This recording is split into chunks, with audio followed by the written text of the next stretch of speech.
Video length ನೋಡಿ full ದೊಡ್ಡದಿದೆ ಅಂತ ಅನ್ಕೋಬೇಡಿ. ಎವ್ರಿಥಿಂಗ್ ಇನ್ಕ್ಲೂಡೆಡ್ ಇದೆ ಈ ವಿಡಿಯೋದಲ್ಲಿ. ಕೊನೆ ತನಕ ನೋಡಿ, ನಿಮಗೆ ಫುಲ್ ಖಂಡಿತ ಹೆಲ್ಪ್ಫುಲ್ ಆಗುತ್ತೆ. ವಿಡಿಯೋ ಲೆಂತ್ ನೋಡಿ. ಹಲೋ, ನಮಸ್ಕಾರ ಎಲ್ರಿಗೂ. ನಾನು ಸುಮಾರು 2 ವರ್ಷದ ನಂತರ ಈಗ ಮತ್ತೆ ಯೂಟ್ಯೂಬಲ್ಲಿ ವಿಡಿಯೋ ಮಾಡೋಕ್ಕೆ ಮತ್ತೆ ಬಂದಿರೋದು. ಇವತ್ತಿನ ಟಾಪಿಕ್ ಬಂದು ನಮ್ಮದು ಇಂಜಿನಿಯರಿಂಗ್ ಸ್ಟೂಡೆಂಟ್ಸ್ಗೆ. ಆ ಟಾಪಿಕ್ ಏನಂದರೆ, ಇಂಜಿನಿಯರಿಂಗ್ ಜಾಯ್ನ್ ಆಗೋಕ್ಕೆ ಮುಂಚೆ ಇಂಜಿನಿಯರಿಂಗ್ ಹೇಗಿರುತ್ತೆ, ಇಂಜಿನಿಯರಿಂಗ್ ಕಾಲೇಜಸಲ್ಲಿ ಅಡ್ಮಿಷನ್ ಹೇಗಿರುತ್ತೆ, KCT ಪ್ರಾಸೆಸ್ ಹೇಗಿರುತ್ತೆ, ಕಾಲೇಜಸ್ ಫೀಸ್ ಏನು, ಯಾವ ಥರ ನಿಮ್ಮ ಸೆಮಿಸ್ಟರ್ಸ್ ನಡೆಯುತ್ತೆ, ಮತ್ತು ಪ್ಲೇಸ್ಮೆಂಟ್ಸ್ ಹೇಗೆ ನಡೆಯುತ್ತೆ ಪ್ರತಿ ಕಾಲೇಜಲ್ಲಿ. ಈ ಥರ ಇಂಜಿನಿಯರಿಂಗ್ ಸೇರೋಕ್ಕೆ ಮುಂಚೆ ನಿಮ್ಗೆ ಏನು ಬೇಸಿಕ್ಸ್ ಥಿಂಗ್ಸ್ ಗೊತ್ತಿರಬೇಕು, ಅವನ್ನೆಲ್ಲ ಡಿಸ್ಕಸ್ ಮಾಡೋಕ್ಕೆ ನಿಮ್ಮ ಮುಂದೆ ನಾನು ಬಂದಿರೋದು. ನಮ್ಮ ಚಾನಲ್ಗೆ ಯಾರಾದರೂ ಹೊಸ್ದಾಗಿ ನೋಡ್ತಾ ಇದ್ದರೆ ಸಬ್ಸ್ಕ್ರೈಬ್ ಮಾಡಿಕೊಂಡು ಬೆಲ್ ಐಕನನ್ನು ಕ್ಲಿಕ್ ಮಾಡಿ. ನಂತರ ಇವತ್ತಿನ topic things you should know before joining the engineering. Basic things ನಿಮಗೆ ಭಾಳ ಜನ ಹೇಳೋದಿಲ್ಲ. ಈ ಇಂಜಿನಿಯರಿಂಗ್ ಲೈಫ್ ಮೇಲೆ ಎಕ್ಸ್ಪೀರಿಯೆನ್ಸ್ ಮಾಡಿದ ಮೇಲೆ ನಾನಿವತ್ತು ನಿಮ್ಮ ಮುಂದೆ ಬಂದು ಹೇಳ್ತಾ ಇರೋದು. ನನ್ನ ಎಕ್ಸ್ಪೀರಿಯೆನ್ಸ್ ಮೇಲೆ ಕೆಲವೊಂದು ಪಾಯಿಂಟ್ನ ನಿಮ್ಮ ಹತ್ರ ಡಿಸ್ಕಸ್ ಮಾಡೋಕ್ಕೆ ಇಷ್ಟಪಡ್ತೀನಿ. ಸೊ ಫಸ್ಟಲ್ಲಿ ನಾವು ಹೋಗೋದು ಈ ಪಾಯಿಂಟ್ಸ್ನ ಡಿಸ್ಕಸ್ ಮಾಡೋಣ. ಎಕ್ಸ್ಪೀರಿಯೆನ್ಸ್ ಆದಮೇಲೆ ಇಂಜಿನಿಯರಿಂಗ್ ಸ್ಟೂಡೆಂಟ್ ಲೈಫಲ್ಲಿ ನಾನಿವತ್ತು ನಿಮ್ಮ ಮುಂದೆ ಹೇಳ್ತಾ ಇರೋದು ಇದೆಲ್ಲ. So first, before joining engineering the basic thing which you need to know. ನಿಮ್ಗೆ ಏನು ಗೊತ್ತಿರಬೇಕಂದ್ರೆ, ಫಸ್ಟ್ ನೀವು ಇಂಜಿನಿಯರಿಂಗ್ ಯಾಕೆ ಮಾಡ್ತಾ ಇದ್ದೀರಾ ಅಂತ ಗೊತ್ತಿರಬೇಕು. ನೀವು ಇಂಜಿನಿಯರಿಂಗ್ ಯಾಕೆ ಮಾಡ್ತಾ ಇದ್ದೀರಾ ಅಂತ ಗೊತ್ತಿಲ್ಲದೆ ಏನು ಮಾಡೋಕ್ಕಾಗಲ್ಲ. ಆಮೇಲೆ ಇಂಜಿನಿಯರಿಂಗ್ ಚೂಸ್ ಮಾಡ್ತಾ ಇದ್ದೀರಾ ಅಂದರೆ ನಿಮ್ಮ ಓನ್ ಸ್ವಂತದ ಇಚ್ಛೆಯಿಂದ ಯಾರು ಮಾಡ್ತೀರಾ ಅವ್ರು ಮಾತ್ರ ಚೂಸ್ ಮಾಡಿ. ಫ್ಯಾಮಿಲಿ ಫೋರ್ಸ್ಗಾಗಲಿ ಅಥವಾ ಪೇರೆಂಟ್ಸ್ ಫೋರ್ಸ್ ಮಾಡ್ತಿದ್ದಾರೆ ಅಂತ ಆಗಲಿ, ಇನ್ನೊಬ್ರು ಯಾರೋ ಒಂದು ಒತ್ತಡದಿಂದ ಮಾಡೋಕೆ ಹೋಗ್ಬೇಡಿ. ಏನಕ್ಕಂದರೆ, ಈಗ ನೀವು ಚೂಸ್ ಮಾಡಿದರೆ ಇದು 4 ವರ್ಷದ ಡಿಗ್ರಿ, 4 ವರ್ಷ ಕಂಪ್ಲೀಟ್ ಮಾಡ್ಕೊಳ್ಳೇಬೇಕಾಗುತ್ತೆ. ಇಲ್ಲಾಂದರೆ ನಿಮಗೆ ಎಜುಕೇಷನ್ಗೆ ತೊಂದರೆ ಆಗುತ್ತೆ ಮಿಡ್ಲಲ್ಲಿ ಮತ್ತೆ. ಸೊ ಅದರಿಂದ ಫಸ್ಟ್ ಇಷ್ಟಪಟ್ಟು ಈ ಫೀಲ್ಡಿಗೆ ಬರ್ತೀನಿ ಅಂದರೆ ನೀವು ಇಂಜಿನಿಯರಿಂಗ್ ತಗೋಬೋದು. So basics. ಸೊ ಈ ವಿಡಿಯೋದಲ್ಲಿ ನಾನು ಕಂಪ್ಲೀಟ್ ಡೀಟೇಲ್ಸ್, ಆಪ್ಷನ್ ಎಂಟ್ರಿಯಿಂದ ಹಿಡಿದು ನಿಮ್ಮ ಇಂಜಿನಿಯರಿಂಗ್ ಲೈಫ್ ಪ್ಲೇಸ್ಮೆಂಟ್ ಬಗ್ಗೆನೂ ನಿಮಗೆ ಕೆಲವೊಂದು ಟಿಪ್ಸ್ ಹೇಳ್ತೀನಿ, ಎಕ್ಸ್ಪೀರಿಯೆನ್ಸ್ ನನ್ನದು. ನೆಕ್ಸ್ಟ್ ಬಂದುಬಿಟ್ಟು ಸ್ಟಾರ್ಟಿಂಗಲ್ಲಿ ನೀವು ಬ್ರಾಂಚ್ ಸೆಲೆಕ್ಷನಿಂದ ಶುರು ಮಾಡೋಣ ನಾವು. ಫಸ್ಟ್ ಬ್ರಾಂಚ್ ಸೆಲೆಕ್ಷನ್ ಅಂದರೆ ನಿಮ್ಮದು ಫಸ್ಟ್ KCT ರ್ಯಾಂಕ್ ಮೇಲೆ ಬ್ರಾಂಚ್ ಸೆಲೆಕ್ಷನ್ ಮಾಡಬೇಕು ಯಾವತ್ತು. ಸೊ ಬ್ರಾಂಚ್ ಸೆಲೆಕ್ಷನ್ ಹೇಗೆ ಅಂದರೆ, ಫಸ್ಟ್ ನಿಮ್ಮ ಇಂಟ್ರೆಸ್ಟ್ ನೋಡ್ಕೊಳ್ಳಿ. ಅದಾದಮೇಲೆ ನಿಮಗೆ ರ್ಯಾಂಕ್ಸ್ ಎಷ್ಟು ಬಂದಿದೆ, ಫುಲ್ ಟಾಪ್ 10,000 ಒಳಗೆ 5,000 ಒಳಗೆ ಬಂದಿದ್ದರೆ ಅದ್ರ ಮೇಲೆ ಬೇರೆ ಇಂಜಿನಿಯರಿಂಗ್ ಬ್ರಾಂಚ್ ಬಿಟ್ಟು ಇನ್ನು ಬೇರೆ ಫೀಲ್ಡ್ಸಲ್ಲಿ ಸರ್ಚ್ ಮಾಡಿ. ಬೇರೆ ಫೀಲ್ಡ್ಸಲ್ಲಿ ಆಗಿಲ್ಲ ಅಂತಂದರೆ, ಎಕ್ಸಾಂಪಲ್ ವೆಟರ್ನರಿ ಸಿಕ್ಕರೆ ಟ್ರೈ ಮಾಡಿ. ವೆಟರ್ನರಿ ಆಗಿಲ್ಲ ಅಂತಂದರೆ ನೆಕ್ಸ್ಟ್ ಇನ್ನೂ ಬೇರೆ ಬೇರೆ ಇದ್ದಾವೆ. ಅವೆಲ್ಲ ಇಲ್ಲ, ನಾವು ಇಂಜಿನಿಯರಿಂಗೇ ಮಾಡ್ತೀನಿ ಅಂತ ಫಿಕ್ಸ್ ಆದರೆ ನೆಕ್ಸ್ಟ್ ಅದರಲ್ಲಿ ತುಂಬ ಬ್ರಾಂಚಸ್ ಬರ್ತವೆ. ಆ ಬ್ರಾಂಚಸಲ್ಲಿ ನಾವು ಬ್ರಾಂಚಸ್ ನೋಡಿದ್ರೆ, ಬೇಸಿಕ್ ಬ್ರಾಂಚ್ ಯಾವ್ಯಾವ ಇಂಜಿನಿಯರಿಂಗಲ್ಲಿ ಅಂದರೆ ಸಿವಿಲ್ ಇಂಜಿನಿಯರಿಂಗ್ ಇರುತ್ತೆ, computer science, IT engineering, chemical engineering, electronics engineering, mechanical engineering, aeronautical engineering, automation and robotics engineering, ಇನ್ನೂ ಸುಮಾರಿದೆ. ಅದರಲ್ಲಿ ಮಷಿನ್ ಲರ್ನಿಂಗ್ ಬರುತ್ತೆ. ಆಮೇಲೆ AIML ಅಂದರೆ artificial intelligence and machine learning engineering ಇದೆ. ಸೊ ಇದರಲ್ಲಿ ನಿಮ್ಗೆ ಯಾವ್ದು ಚೂಸ್ ಮಾಡಬೇಕಂತ ಫಸ್ಟ್ ನೀವು ಡಿಸೈಡ್ ಮಾಡಬೇಕು. ಅದು ರ್ಯಾಂಕ್ ಮೇಲೆ ಮಾಡಬೇಕಾದ್ರೆ ಫಸ್ಟ್ ಆ್ಯಂಡ್ ಫಾರ್ಮೋಸ್ಟ್ ಥಿಂಗ್ ಏನಂದರೆ, ನಿಮ್ಮ ಇಷ್ಟ. ನೀವು ಯಾವ ಬ್ರಾಂಚ್ ನಾನು ಮಾಡ್ತೀನಿ ಅಂತಂದರೆ ಆ ಬ್ರಾಂಚ್ನಲ್ಲಿ ನಿಮ್ಮ ರ್ಯಾಂಕ್ ತಕ್ಕಂತೆ ನೀವು ಕಾಲೇಜ್ ಸೆಲೆಕ್ಟ್ ಮಾಡಿಕೊಂಡು ನೀವು ಆಪ್ಷನ್ ಎಂಟ್ರಿ ಮಾಡಿ. ಫಸ್ಟ್ ನೀವು ನಿಮ್ಮ ಇಷ್ಟವನ್ನು ಪೇರೆಂಟ್ಸ್ ಜೊತೆ ನಿಮ್ಮ ಫ್ಯಾಮಿಲಿಯಲ್ಲಿ ಡಿಸ್ಕಸ್ ಮಾಡಿ ಫೈನಲೈಸ್ ಮಾಡಿದ್ಮೇಲೆ ನಂತರ KCT ಆಪ್ಷನ್ ಎಂಟ್ರಿಗೆ ಹೋಗ್ತೀರಾ. ಸೊ ಇಲ್ಲಿ ಯಾವ ಬ್ರಾಂಚ್ ತೊಗೊಂಡ್ರೆ ನಿಮಗೆ ಸೇಫರ್ ಸೈಡ್, ಅಥವಾ ನೀವು ನಿಮ್ಮ ತಲೆಯಲ್ಲಿ ಪ್ಲೇಸ್ಮೆಂಟ್ ಆಗೋಕ್ಕೆ ನೀವು ಇಂಜಿನಿಯರಿಂಗ್ ಮಾಡಿ ಒಂದು ಜಾಬ್ ತೊಗೊಂಡು ಇಂಜಿನಿಯರಿಂಗ್ ಆದಮೇಲೆ ಇರ್ತೀನಂದರೆ ಒಂಥರ ರೂಟ್ ಇರುತ್ತೆ. ಹೈಯರ್ ಎಜುಕೇಷನ್ ಹೋಗ್ತೀನಿ ಅಂತಂದರೆ ಎಲ್ಲ ಥರದಿಂದ ಕೆಲವೊಂದು ತುಂಬ ರೂಟ್ಸ್ ಇರುತ್ತೆ, ಓಪನ್ ಆಗುತ್ತೆ. ನೀವು ಹೈಯರ್ ಎಜುಕೇಷನ್ ಮಾಡ್ತೀರಂದರೆ, ನಾನು ಪ್ಲೇಸ್ಮೆಂಟಿಗೆ ಮಾಡ್ತೀನಿ, ಒಳ್ಳೆ ಪ್ಯಾಕೇಜ್ ಜೊತೆ ನಾನು ಪ್ಲೇಸ್ಮೆಂಟ್ ಆಗಬೇಕು ಇಂಜಿನಿಯರಿಂಗ್ ಆದಮೇಲೆ, ಪ್ರೊಫೆಷ್ನಲ್ ಇಂಜಿನಿಯರ್ ಆಗ್ಬೇಕು ನಾನು ಅಂತಂದರೆ ಆಗ ನಿಮ್ಮ ಪಾತ್ ಬೇರೆ ಇರುತ್ತೆ. ಸೊ ಈಗ ಎಕ್ಸಾಂಪಲ್ ನಿಮ್ಗೆ ಇಲ್ಲಿ ಕಂಪ್ಯೂಟರ್ ಸೈನ್ಸ್ ನೋಡ್ಬೋದು.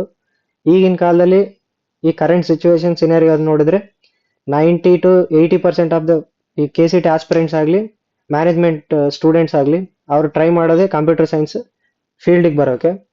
ಸೊ ಅವ್ರ ತಲೆಯಲ್ಲಿ ಒಂದೇ ಕಂಪ್ಯೂಟರ್ ಸೈನ್ಸ್ ಮಾಡಬೇಕು, KCT ಮೇಲೆ ಒಳ್ಳೆ ಕಾಲೇಜ್ ಸಿಗಬೇಕು ಅಂತ.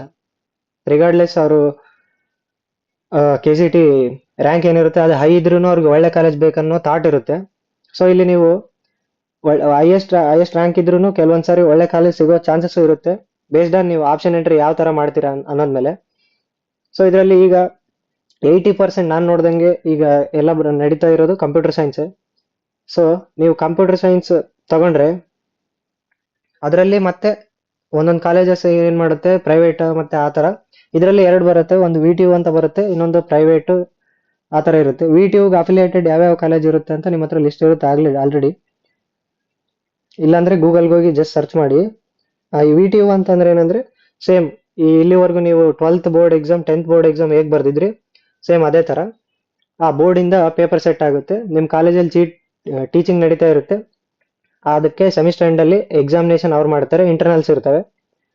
ಸೊ ಇದು VTU.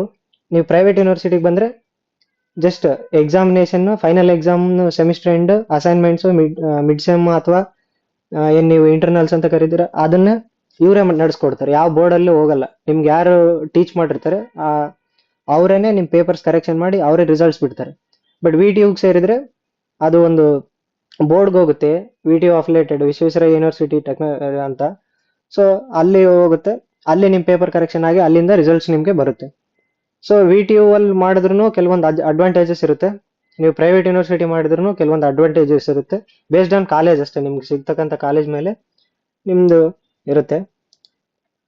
ನೆಕ್ಸ್ಟ್ KCT ಅಲ್ಲಿ ರೌಂಡ್ಸ್ ನೋಡ್ಬಿಡೋಣ. ಫಸ್ಟ್ KCT ಅಲ್ಲಿ ಟೋಟಲ್ 3 ರೌಂಡ್ ಇರುತ್ತೆ ನಿಮ್ಗೆ ಗೊತ್ತಿರೋ ಹಾಗೆ.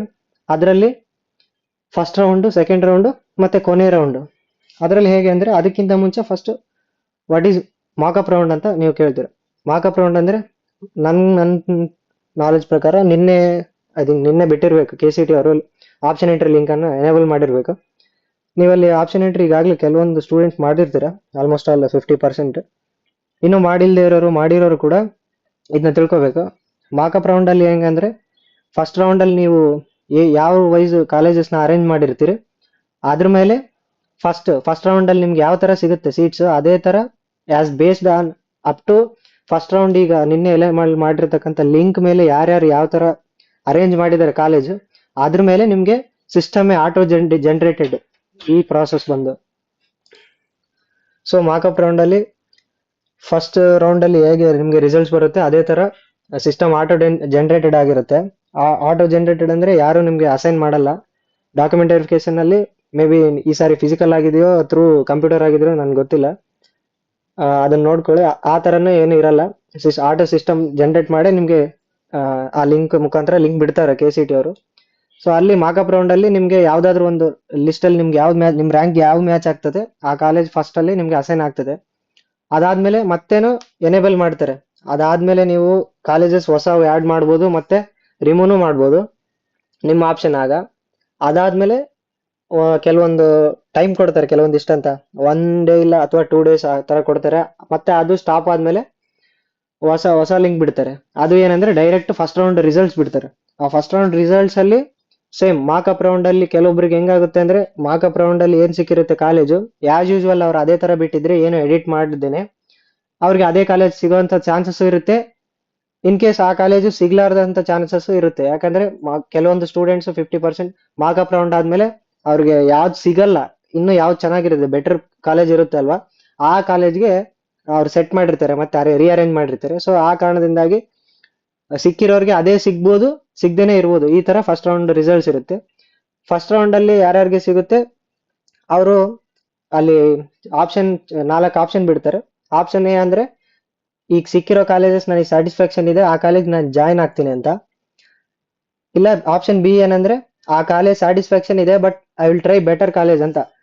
ನೆಕ್ಸ್ಟ್ ರೌಂಡ್ಗೆ ಹೋಗಿ ನಾನು ಈ ಕಾಲೇಜ್ನ ಹೋಲ್ಡ್ ಅಲ್ಲಿ ಇಟ್ಟು ನಾನು ಮತ್ತೆ ಟ್ರೈ ಮಾಡ್ತೀನಿ ಅಂತ. ಆವಾಗ ಆ ತರ ಮಾಡಿದ್ರೆ ಏನಾಗುತ್ತೆ ಅಂದ್ರೆ ಫಸ್ಟ್ ರೌಂಡ್ ಅಲ್ಲಿ ನಿಮ್ಗೆ ಸೆಲೆಕ್ಟ್ ಆಗಿರೋ ಕಾಲೇಜ್ ನಿಮ್ಮ ಹತ್ರನೇ ಇರುತ್ತೆ, ಬಟ್ ಸೆಕೆಂಡ್ ರೌಂಡ್ಗೆ ಹೋದಾಗ ಅಲ್ಲಿ ಹೊಸ ಕಾಲೇಜಸ್ ಆಡ್ ಮಾಡಕ್ ಬರಲ್ಲ. ಫಸ್ಟ್ ರೌಂಡ್ ಅಲ್ಲಿ ರಿಸಲ್ಟ್ಸ್ ಬಂದ್ಮೇಲೆ ಅದೇ ಫೈನಲೈಸ್, ಅಲ್ಲಿ ಹೊಸ ಕಾಲೇಜಸ್ ಬರಲ್ಲ. ನೀವು ಎಲ್ಲಿ ಯಾವ ಕಾಲೇಜ್ ಇನ್ ಕೇಸ್ ಎಕ್ಸಾಂಪಲ್ ನಿಮಗೆ ಒಂದು 50 ಕಾಲೇಜಸ್ ನೀವು ಆಪ್ಷನ್ ಎಂಟ್ರಿ ಮಾಡಿದ್ದೀರಾ ಅನ್ಕೊಳ್ಳಿ, ನಿಮ್ಗೆ 10th ಕಾಲೇಜ್ ಸಿಕ್ಕಿದೆ ಫಸ್ಟ್ ರೌಂಡ್ ಅಲ್ಲಿ ಅಂದ್ಕೊಂಡೆ, ಆಗ ಸಿಕ್ಕಿದೆ ಅಂದ್ರೆ ಆ 10th ಲಾಸ್ಟೇ ನಿಮ್ಗೆ. ಆ 10th ಅಲ್ಲಿ ಏನ್ ಸಿಕ್ಕಿರುತ್ತೆ ಕಾಲೇಜ್, ಯಾವ ರ್ಯಾಂಕ್ ಏನ್ ಸಿಕ್ಕಿರುತ್ತೆ ಆರ್ಡರ್ ಅಲ್ಲಿ ಸೀರಿಯಲ್ ನಂಬರ್, ಅಲ್ಲಿಂದ ಕೆಳಗಡೆ ಯಾವ್ಯಾವ ಕಾಲೇಜ್ ಇರುತ್ತೆ ಅವು ನೀವು ನಿಮ್ ನೆಕ್ಸ್ಟ್ ರೌಂಡ್ಗೆ ಆಗ್ಲಿ ಅವೆಲ್ಲ ಟರ್ಮಿನೇಟೆಡ್, ಅವೆಲ್ಲ ಎಲಿಮಿನೇಟ್ ಆಗಿ ಹೋಗ್ಬಿಡ್ತವೆ. ಅಲ್ಲಿವರೆಗೂ ಅದರಿಂದ ಮೇಲೆ ಏನಿರುತ್ತೆ ಅದರಲ್ಲಿ ನೀವು ಬೇಕಾದ್ರೆ ರಿಅರೇಂಜ್ ಮಾಡ್ಕೋಬಹುದು ನೆಕ್ಸ್ಟ್ ರೌಂಡ್ಗೆ, ಸೆಕೆಂಡ್ ರೌಂಡ್ಗೆ. ಇಲ್ಲ ಸ್ಯಾಟಿಸ್ಫ್ಯಾಕ್ಷನ್ ಇತ್ತು, ಒಳ್ಳೆ ಕಾಲೇಜಸ್ ಸಿಕ್ಕಿದೆ ನೀವು ಹೋಗ್ತೀರಾ ಅಂತಂದ್ರೆ ಫೀಸ್ ಕಟ್ಟಿ ಅಡ್ಮಿಷನ್ ಆರ್ಡರ್ ಡೌನ್ಲೋಡ್ ಮಾಡ್ಕೊಂಡು ಆಯಾ ಕಾಲೇಜ್ಗೆ ಹೋಗಿ ಅಡ್ಮಿಷನ್ ಆಗ್ಬೋದು. ಇಲ್ಲ ಸೆಕೆಂಡ್ ರೌಂಡ್ ಅಲ್ಲಿ ನೆಕ್ಸ್ಟ್ ಸೆಕೆಂಡ್ ರೌಂಡ್ ಅಲ್ಲಿ ಬರುತ್ತೆ. ಸೆಕೆಂಡ್ ರೌಂಡ್ ಅಲ್ಲಿ ಸೇಮ್ ಹೋಲ್ಡಿಂಗ್ ಇರೋ ಸ್ಟೂಡೆಂಟ್ಸ್ಗೂ ಇನ್ಕ್ಲೂಡಿಂಗ್ ಯಾರಿಗೆ ಫಸ್ಟ್ ರೌಂಡ್ ಅಲ್ಲಿ ಸೀಟ್ ಸಿಕ್ಕಿಲ್ಲ ಅವ್ರಿಗೂ ಇಬ್ರಿಗೂ ಸೇರಿಸಿ ಮತ್ತೆ ಸೀಟ್ಸ್ ಅಲಾಟ್ಮೆಂಟ್ ಇರುತ್ತೆ. ಆ ಅಲಾಟ್ಮೆಂಟ್ ಬಂದ್ಮೇಲೆ ಸೆಕೆಂಡ್ ರೌಂಡ್ ಅಲ್ಲಿ ಕೂಡ ಎಲ್ಲರಿಗೂ ಸೀಟ್ ಸಿಗುತ್ತೆ ಅಂತ ಕನ್ಫರ್ಮೇಶನ್ ಇರಲ್ಲ. ಸರ್ಟನ್ ಸೀಟ್ಸ್ ಯಾರ್ಯಾರಿಗೆ ಅವೈಲಬಿಲಿಟಿ ಇರುತ್ತೆ ಅದು ಅವ್ರಿಗೆ ಸಿಗುತ್ತೆ. ಸೆಕೆಂಡ್ ರೌಂಡ್ ಅಲ್ಲಿ ಇನ್ ಕೇಸ್ ಫಸ್ಟ್ ರೌಂಡ್ ಅಲ್ಲಿ ನೀವು ಬಿ ಆಪ್ಷನ್ ನ ಕೊಟ್ಟಿದ್ರೆ ಅಂದ್ರೆ ಅಲ್ಲಿ ಬೆಟರ್ ಕಾಲೇಜ್ ಸಿಕ್ಕಿದ್ರೆ ಫಸ್ಟ್ ಕಾಲೇಜ್ ಡಿಲೀಟ್ ಆಗುತ್ತೆ, ಸೆಕೆಂಡ್ ಕಾಲೇಜ್ ಉಳಿಯುತ್ತೆ. ಬೆಟರ್ ಕಾಲೇಜ್ ಸಿಕ್ಕಿಲ್ಲ ಅಂತಂದ್ರೆ ಫಸ್ಟ್ ರೌಂಡ್ ಅಲ್ಲಿ ಯಾವ ಕಾಲೇಜ್ ಸಿಕ್ಕಿರುತ್ತೆ ಅದೇ ಫೈನಲೈಸ್, ಮತ್ತೆ ನೀವು ಆ ಕಾಲೇಜ್ ತಗೊಂಡ್ಲೇಬೇಕು. ಇಲ್ಲ ಅವ್ ಎರಡು ಕಾಲೇಜ್ ಡಿಲೀಟ್ ಆಗ್ತವೆ. ನೀವು ಸೆಕೆಂಡ್ ರೌಂಡ್ ಅಲ್ಲಿ ತಗೊಳಕ್ ಆಗಿಲ್ಲ ಅಂತಂದ್ರೆ ಥರ್ಡ್ ರೌಂಡ್ ಹೋಗ್ಬೋದು, ಬಟ್ ಫಸ್ಟ್ ರೌಂಡ್ ಅಲ್ಲಿ ಸಿಕ್ಕಿರೋ ಕಾಲೇಜ್ ಇರಲ್ಲ ನಿಮ್ಮ ಹತ್ರ. ಫಸ್ಟ್ ರೌಂಡ್ ಅಲ್ಲಿ ಮತ್ತೆ ಥರ್ಡ್ ಚಾಯ್ಸ್ ಏನಂತಂದ್ರೆ ನಾನು ಈ ಸಿಕ್ಕಿರೋ ಕಾಲೇಜು ಬೇಡ, ನಾನು ಸೆಕೆಂಡ್ ರೌಂಡ್ ಡೈರೆಕ್ಟ್ ಆಗಿ ಹೋಗ್ತೀನಿ, ನನ್ಗೆ ಈ ಸಿಕ್ಕಿರೋ ಕಾಲೇಜು ಇಂಟ್ರೆಸ್ಟ್ ಇಲ್ಲ, ಹೊಸದಾಗಿ ಮತ್ತೆ ನಾನು ಇರೋದ್ರಲ್ಲೇ ರಿಅರೇಂಜ್ ಮಾಡಬೇಕು. ಮತ್ತೆ ಅಲ್ಲೂ ಕೂಡ ನಿಮ್ಗೆ ಹೊಸ ಕಾಲೇಜಸ್ ಆಡ್ ಮಾಡಕ್ ಬರಲ್ಲ, ಅಲ್ಲಿ ರಿಅರೇಂಜ್ ಮಾಡ್ಕೊಂಡು ಸೆಕೆಂಡ್ ರೌಂಡ್ಗೆ ಎಂಟರ್ ಆಗ್ಬೋದು. ಇಲ್ಲ ಲಾಸ್ಟ್ ಆಪ್ಷನ್ ಏನಂದ್ರೆ ಆಪ್ಷನ್ ಡಿ ಇರುತ್ತೆ. ಈ ವರ್ಷದ KCT ನಾವು ಸೀಟ್ ಅಲಾಟ್ಮೆಂಟ್ ಅಲ್ಲಿ ಭಾಗವಹಿಸಲ್ಲ, ನಮ್ಗೆ ಯಾವ ಸೀಟನ್ನು ಬೇಡ ಅಂತ ಕೊಟ್ಟಂಗೆ ಆಪ್ಷನ್ ಡಿ ಹಾಕಿದ್ರೆ. ನೆಕ್ಸ್ಟ್ ಸೆಕೆಂಡ್ ರೌಂಡ್ ಅಲ್ಲಿನೂ ಸೇಮ್ 4 ಆಪ್ಷನ್ ಬಿಡ್ತಾರೆ. ಸೆಕೆಂಡ್ ರೌಂಡ್ ಅಲ್ಲಿ ಸಿಕ್ಕಿರೋ ಕಾಲೇಜ್ ನಿಮ್ಗೆ ಇಷ್ಟ ಇದ್ರೆ ಆವಾಗ ಇನ್ ಕೇಸ್ ಫಸ್ಟ್ ರೌಂಡ್ ಅಲ್ಲಿ ಕೊಟ್ಟಿದ್ರೆ ಬಿ ಆಪ್ಷನ್ ಅನ್ನ ಕೊಟ್ಟಿದ್ರೆ ಅವಾಗ ನಿಮ್ಗೆ ಚಾನ್ಸಸ್ ಇರುತ್ತೆ, ಆಗ ಸಿಕ್ಕಿರೋ ಕಾಲೇಜ್ಗೆ ಹೋಗ್ಬೋದು, ಇಲ್ಲಾಂದ್ರೆ ಥರ್ಡ್ ರೌಂಡ್ಗೂ ಎಂಟರ್ ಆಗ್ಬೋದು.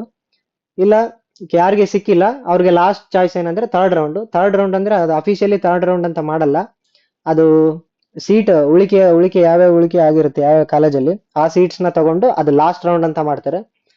ಯಾರ್ಯಾರ್ದು ಫುಲ್ ಹೆವಿ ರ್ಯಾಂಕ್ ಬಂದಿರುತ್ತೆ KCT ಅಲ್ಲಿ ಎಕ್ಸಾಮ್ ಅಲ್ಲಿ, ಸೊ ಅವ್ರಿಗೆ ಫಸ್ಟ್ 2 ರೌಂಡ್ ಅಲ್ಲಿ ಸಿಕ್ಕಿಲ್ಲ ಅಂದ್ರೆ ಲಾಸ್ಟ್ ಫೈನಲ್ ರೌಂಡ್ ಒಂದೇ ಇರುತ್ತೆ, ಅದರಲ್ಲೂ ಸಿಕ್ಕಿಲ್ಲ ಅಂತಂದ್ರೆ you will be eliminated out of the 2024 KCT seat allotment ಅಂತ ಆಗುತ್ತೆ ಅಷ್ಟೇ. ಇದು ರೌಂಡ್ಸ್ ಹತ್ರ. ಅಡ್ಮಿಷನ್ ಪ್ರಾಸೆಸ್ ಸೇಮ್, ನಿಮ್ಗೆ ಸಿಕ್ಕಿದ್ಮೇಲೆ ನಿಮ್ಗೆ ಆ ಕಾಲೇಜ್ ಸೇರೋಕೆ ಇಂಟ್ರೆಸ್ಟ್ ಇತ್ತು ಅಂತಂದ್ರೆ ಅಡ್ಮಿನಿಸ್ಟ್ರೇಷನ್ ಪ್ರಾಸೆಸ್ ಬಂದು KE ಆದವರು ಫೀಸ್ ಲಿಂಕ್ ಬಿಡ್ತಾರೆ. ಆ ಲಿಂಕ್ ಮುಖಾಂತರ ನೀವು ಸಂಬಂಧಪಟ್ಟ ಆ ಬ್ಯಾಂಕ್ ಬೆನಿಫಿಷಿಯರಿ ಅಕೌಂಟ್ಗೆ ಹೋಗಿ ಹತ್ತಿರದ ಬ್ಯಾಂಕ್ ನಲ್ಲಿ ಡೆಪಾಸಿಟ್ ಮಾಡಿ ಫೀಸ್ ಟ್ರಾನ್ಸ್ಫರ್ ಮಾಡಿದ್ರೆ ನಿಮ್ಗೆ ಒಂದು ಅಡ್ಮಿಷನ್ ಆರ್ಡರ್ ಡೌನ್ಲೋಡ್ ಆಗುತ್ತೆ.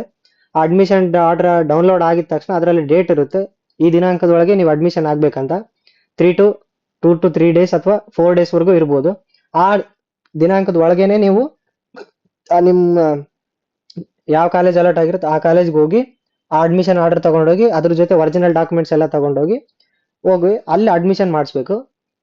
ನೆಕ್ಸ್ಟ್ ಅಲ್ಲಿ ಅಡ್ಮಿಷನ್ ಮಾಡಿಸ್ಬೇಕಾದ್ರೆ ಇನ್ನು ಎಕ್ಸ್ಟ್ರಾ ಫೀಸ್ ತಗೊಳ್ಳೋಂಥ ಚಾನ್ಸಸ್ ಇರುತ್ತೆ.